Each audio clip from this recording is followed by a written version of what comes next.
Som al castell de Falset. Aquí, en el segle XIV, hi vivia el comte de les muntanyes de Prades, la seva família i el seu seguici. I aquí es va escriure el primer document que ens parla de la proximitat i la presència de la pesta negra al Priorat i al comtat de les muntanyes de Prades. El 5 de juny de 1348, aquí, el comte va escriure una ordre adreçada a tots els batlles que tenia en cada un dels pobles de la seva senyoria, en el qual els deia: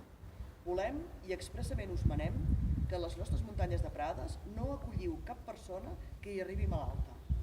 i que feu fer una crida pública a Falset i a cada un dels pobles del comtat per tal de que cap persona no pugui acollir ningú que arribi de fora amb aspecte de malalt. Els mateixos dies, el comte manava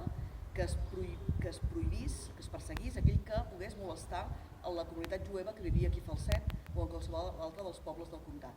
perquè estava passant arreu de Catalunya que davant dels primers dies de l'epidèmia les masses enfermorides buscaven un cap de turc davant de la malaltia que els amenaçava i estaven assaltant els calls d'altres llocs, com per exemple Barcelona. Malgrat totes les prudències, la malaltia va arribar i pocs dies després el comte escrivia que en aquest municipi de Falset calia vèncer i fugir la malaltia i mortaldat sobtades i insòlites que per voluntat de Déu des d'alguns temps cap aquí s'han generalitzat. I això és el que va fer el comte i la seva família. Van fugir.